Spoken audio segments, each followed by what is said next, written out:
ইসরায়েলে একের পর এক বিস্ফোরণ, মুহুর্মুহু বোমায় তেহরানে বাড়ছে প্রাণহানি। আক্রান্ত না হলে প্রতিবেশী দেশে আক্রমণ করবে না ইরান। রাতে বড় হামলার ইঙ্গিত যুক্তরাষ্ট্রের। সব জায়গায় অ্যাভেলেবেল দিচ্ছে না, এখান থেকে দিচ্ছে। ওভারলোড করি মানুষে এতগুলো তেল পরিমাণ নিচ্ছে। গভর্নমেন্টের এখানে অ্যাভেলেবেল তেল আছে। জ্বালানি নিয়ে শঙ্কায় পাম্পে গাড়ির সারি, বাড়তি চাহিদার সীমা বেঁধে দেয় বিপাকে অনেকে। উদ্বিগ্ন না হওয়ার আহ্বান মন্ত্রীর, আসছে আরও 2টি জাহাজ। পরিকল্পিত জাকাত বন্টনে 10-15 বছরে দারিদ্র্য বিমোচন সম্ভব। এতিম ও আলেমদের সম্মানে ইফতারে প্রধানমন্ত্রী। রমজানকে লাভ লোভের মাস না করার আহ্বান। এবং ধর্ষণকারীরা নয়, ধর্ষণের শিকার কিশোরীকে হত্যা করেন সৎ বাবা। অপমান থেকে মুক্তি পেতেই খুনের পরিকল্পনা, আদালতে স্বীকারোক্তিমূলক জবানবন্দি।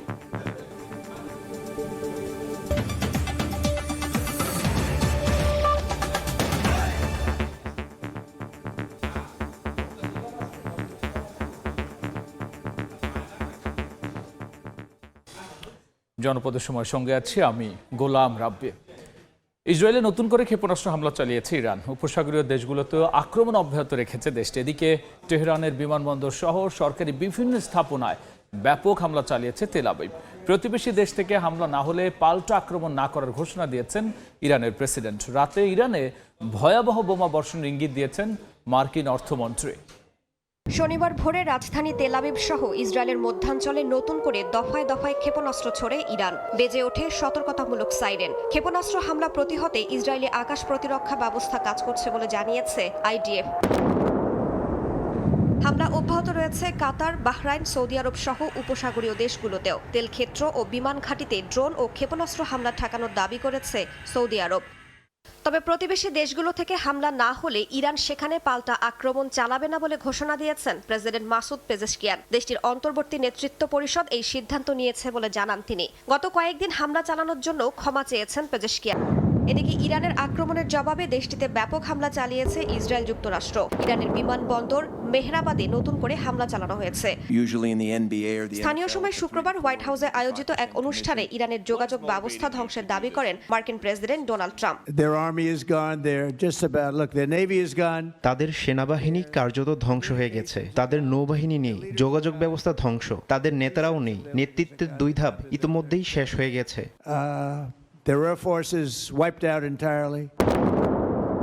এমন উত্তপ্ত পরিস্থিতির মধ্যেই ইরানে এ যাবৎকালের সর্ববৃহৎ বোমা হামলার ইঙ্গিত দিয়েছেন মার্কিন অর্থমন্ত্রী।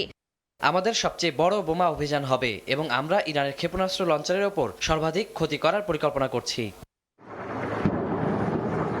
তেল আবিব ওয়াশিংটনের যৌথ হামলায় তেহরানে বেড়েই চলেছে প্রাণহানি। শুক্রবার জাতিসংঘ নিরাপত্তা পরিষদে ইরানের রাষ্ট্রদূত অভিযোগ করেন দেশ দুটি জনবহুল বেসামরিক এলাকায় এবং অবকাঠামোতে হামলা চালাচ্ছে। এদিকে লেবাননেও অব্যাহত রয়েছে ইসরায়েলি হামলা। রাইসা জান্নাত, সময় সংবাদ। জ্বালানির মজুত নিয়ে শঙ্কায় ফিলিং স্টেশনে গাড়ির দীর্ঘ সারি, বাড়তি চাহিদা, অনেক পাম্পে মিলছে না তেল। সীমা বেঁধে দেওয়ায় বিপাকে পড়েছেন দূরপাল্লার চালকরা। ঘন্টার পর ঘন্টা অপেক্ষা করেও চাহিদা মতো জ্বালানি না পেয়ে ক্ষুব্ধ অনেকে। পাম্প সংশ্লিষ্টরা বলছেন সরবরাহের ঘাটতি নেই, আইন মেনেই নির্দিষ্ট পরিমাণ জ্বালানি দিচ্ছেন তারা।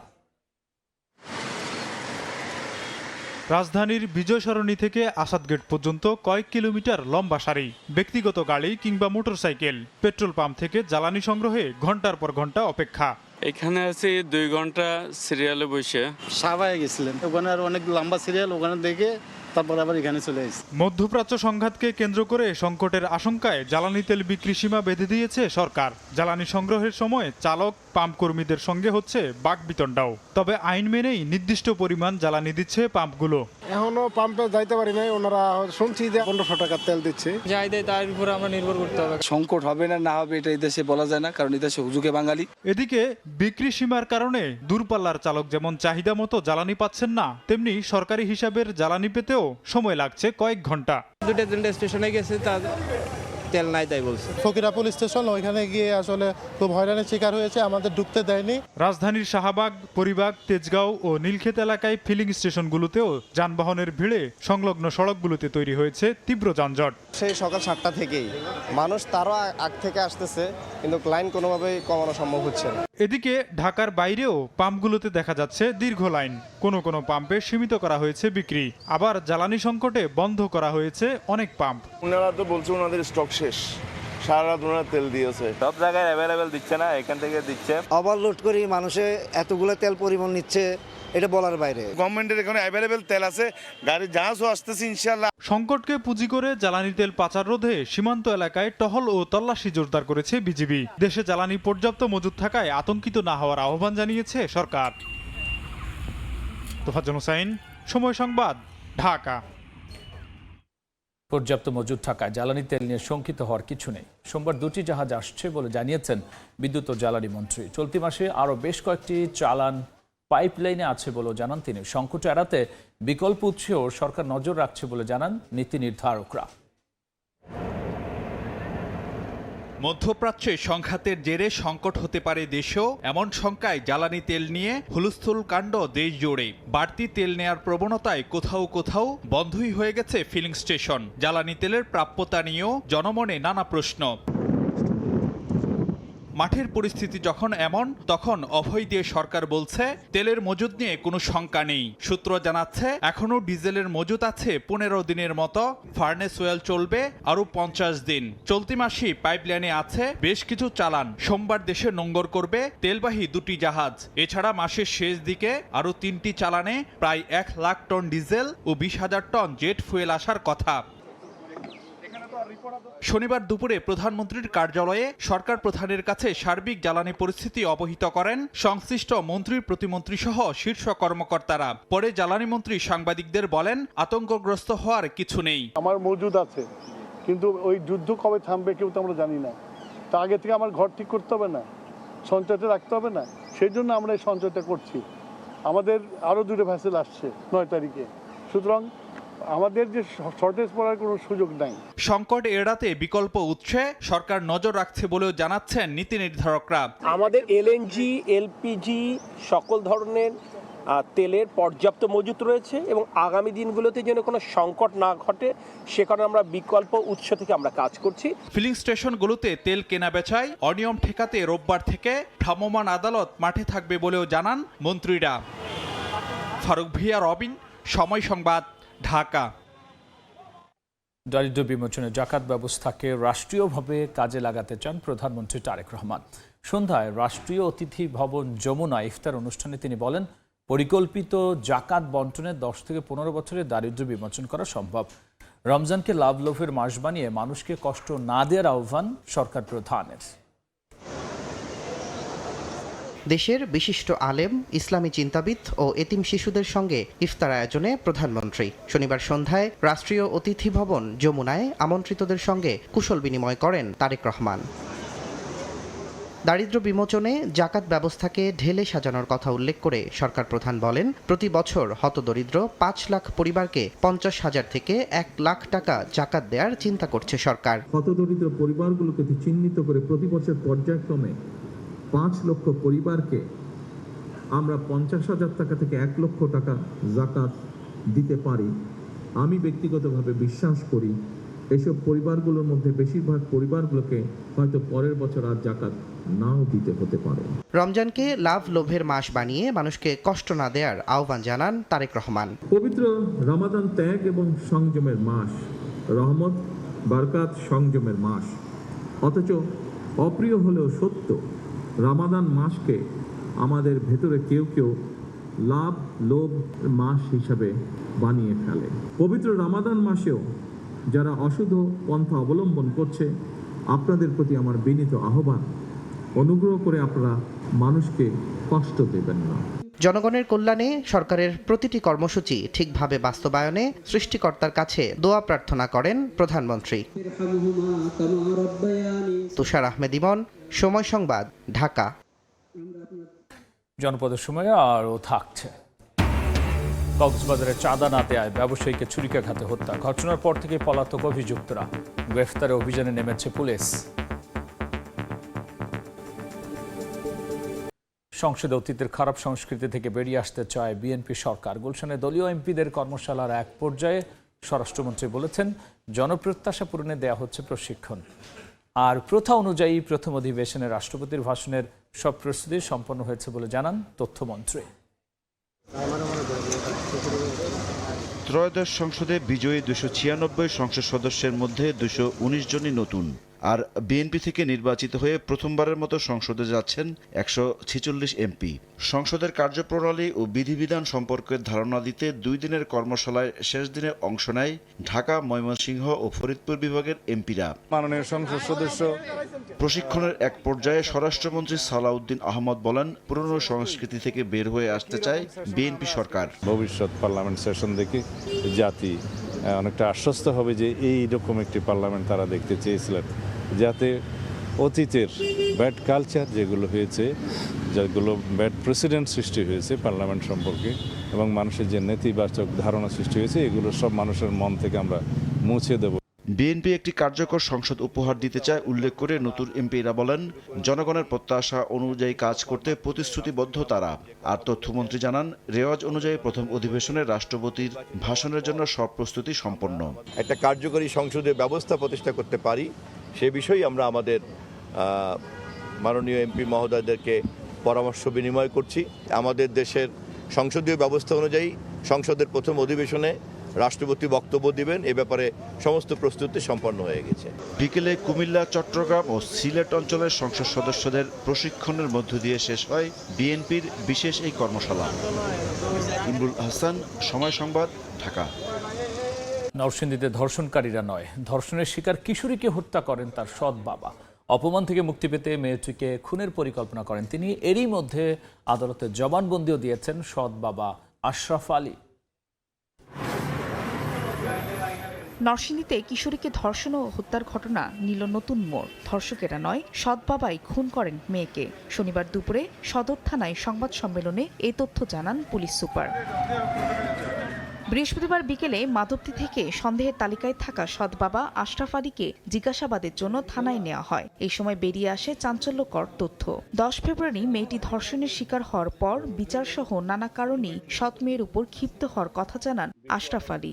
অপমান থেকে বাঁচতে হত্যার পরিকল্পনা করেন তিনি। 25 ফেব্রুয়ারি মাধবদীর দড়িকান্দি এলাকার একটি সরিষা ক্ষেতে মেয়েকে নিয়ে গিয়ে শ্বাসরোধ করে হত্যা করেন। পরে ধর্ষণে অভিযুক্ত নূর মোহাম্মদ নুরা সহ অন্যদের হত্যার ঘটনায় ফাঁসানো হয়। তার মেয়ের স্বভাব চরিত্র ভালো ছিল না, সে বিভিন্ন অসামাজিক কার্যক্রমে জড়িত ছিল বলে সে বিভিন্নভাবে সে বিরক্ত ছিল, তার প্রতি অ্যানয়েড ছিল এবং সে সামাজিকভাবে হেয় প্রতিপন্ন হচ্ছিল।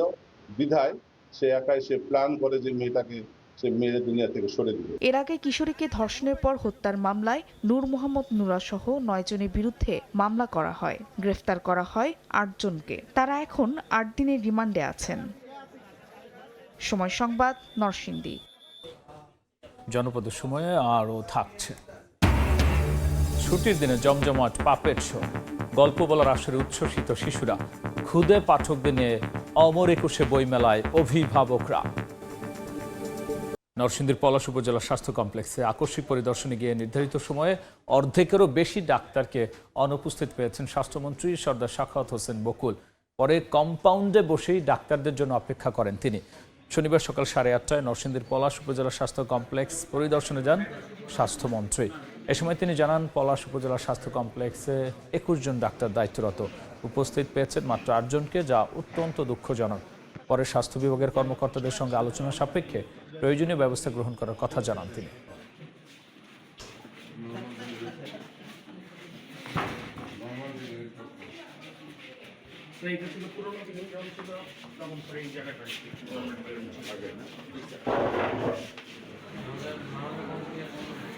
ডাক্তারদের জবটা তো সাংঘাতিক মানবিক একটা জব, ঠিক না? আমরা তো বিপদে পড়লে ওনাদের কাছে যাই, ওনাদের হাসি মুখটা দেখলে অনেকটা ভালো হয়ে যায়। আমার কথা হলো, এটা চাকুরি তো, এটা না মানুষের সেবা করার জন্য। আমরা তো বলতেছি আমরা জনগণের গোড় ধরে আমরা পাবলিক হেলথ কেয়ারটা আমরা পৌঁছে দেবো, চিকিৎসা সেবা পৌঁছে দেবো, তো পৌঁছাবো তো ডাক্তার সাহেবদের দিয়েই। এই তো সিনারিও বললাম। এখন আমি যাই, আমি আমার উপর তো ক্ষমতা আছেন না, সবার সাথে আলাপ করে নিয়ম অনুযায়ী যা করা যায় তাই করব। নাটোরে মাটির নিচে অবৈধভাবে 10,000 লিটার ডিজেল মজুত করার দায়ে এক ব্যবসায়ীকে জরিমানা করা হয়েছে। উপজেলা নির্বাহী কর্মকর্তা জানান, জ্বালানি তেল মজুত রাখার খবরে সিংড়ার ভাটোপাড়া এলাকায় পুলিশের সহায়তা অভিযান চালানো হয়।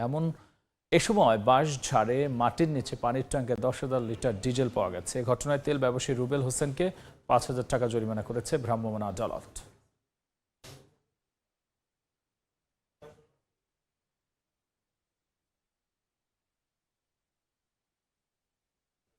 কক্সবাজারে চাঁদা না দেয়ায় স্ত্রীর সামনে খুন হলেন ব্যবসায়ী। ঘটনার পর থেকে অভিযুক্তরা পলাতক। তাদের গ্রেফতারে অভিযান চালাচ্ছে পুলিশ। এদিকে কক্সবাজার সদর হাসপাতালের লিফটের নিচ থেকে উদ্ধার করা হয়েছে এক নারীর মরদেহ। স্বামী গণেশ পালের মৃত্যুতে কক্সবাজার সদর হাসপাতালের মর্গের সামনে কান্না যেন কিছুতেই চেপে রাখতে পারছেন না স্ত্রী নেপালি। চোখের সামনে দেখেছেন স্বামীর নির্মম হত্যাকাণ্ড। ভয়াবহ সেই দৃশ্য কিছুতেই ভুলতে পারছেন না তিনি। পুলিশ বলছে নিজ বাড়ির ড্রেন নির্মাণের কাজ করছিলেন গণেশ পাল। এলাকার জিশান তার কাছে 1 লাখ টাকা চাঁদা দাবি করে। টাকা দিতে অস্বীকৃতি জানালে জিশান সহ অজ্ঞাতনামা আরো 4 জন মিলে হামলা চালায়। গণেশ পালকে ছুরিকাঘাত করে পালিয়ে যায় তারা। হাসপাতালে নেওয়া হলে চিকিৎসক তাকে মৃত ঘোষণা করেন। একজন বাইকে ধরছে, আরেকজন বলে বাইকে এভাবে এদিক দিয়ে চুরি মারছে বলে আমার চাঁদা দিতে হবে, নাইলে তোর জান নিয়ে ফেলবো। এই বলতে বলতে পিছনে 8 জন এসে মেরে দিছে। ওদের সাথে যারা জড়িত তাদের শাস্তি দাবি করছে। হত্যাকাণ্ডে জড়িতদের গ্রেপ্তারের দাবিতে পুলিশ সুপার কার্যালয় ঘেরাও করে বিক্ষোভ করেন স্থানীয়রা। ওসি এবং আমাদের অতিরিক্ত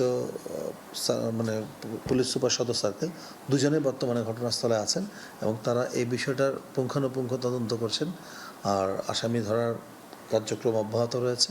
এদিকে গত 3 মার্চ অসুস্থ মেয়েকে নিয়ে কক্সবাজার সদর হাসপাতালে ভর্তি হন কোহিনুর আক্তার। পরদিন দুপুরে ওষুধ আনার কথা বলে নিচে নামার পর ফিরেননি তিনি। শনিবার দুপুরে হাসপাতালে দুর্গন্ধ ছড়ালে লিফটের নিচ থেকে উদ্ধার করা হয় কোহিনুরের লাশ। মেডিসিনের জন্য নামছে এখানে 12টার পর, রাত 12টার পর মেডিসিনের জন্য তখন নামছে রাত 12টার পরে। উনি ওনাকে আর এখানে এই যে এখানে আর সাইকেলাতে উঠে নাই উনি। কোনোদিন তো একটা মানুষ দেখা যায় না, এই মানুষকে জানমালের নিরাপত্তা নাই।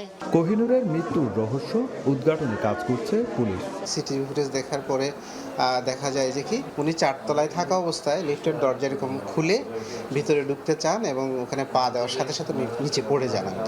এই হলো ঘটনা, কিন্তু ওই সময় ওনার আশেপাশে কেউ ছিলেন না, যে কারণে এই ঘটনাটা ওনারা কেউ দেখে নাই। কোহিনুর উখিয়ার রাজাপালংয়ের দক্ষিণ ডেইলপাড়া এলাকার বাসিন্দা। তার স্বামী নুরুল ইসলাম কাতার প্রবাসী। সুজাউদ্দিন রুবেল, সময় সংবাদ, কক্সবাজার। নতুন বইয়ের ঘ্রাণ আর লেখক পাঠকের মিলন মেলায় মুখর সোহরাওয়ার্দী উদ্যান ও বাংলা একাডেমি প্রাঙ্গণ। ছুটির দিনে অমর 21শে বইমেলার শিশু প্রহরের অন্যতম আকর্ষণ পাপেট শোতে শিশুদের কলকাকলিতে মুখর হয়ে ওঠে বইমেলা।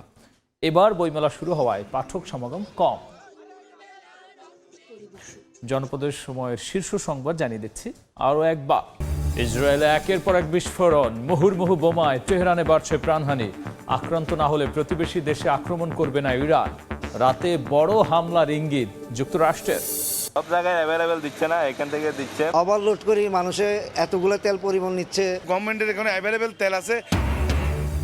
জ্বালানি নিয়ে শঙ্কায় পাম্পে গাড়ির সারি। বাড়তি চাহিদা সীমা বেঁধে দেয় বিপাকে অনেকে। উদ্বিগ্ন না হওয়ার আহ্বান মন্ত্রীর। আসছে আরও 2টি জাহাজ। এবং পরিকল্পিত জাকাত বন্টনে 10-15 বছরে দারিদ্র্য বিমোচন সম্ভব। এতিম ও আলেমদের সম্মানে ইফতারে প্রধানমন্ত্রী। রমজানকে লাভ লোভের মাস না করার আহ্বান।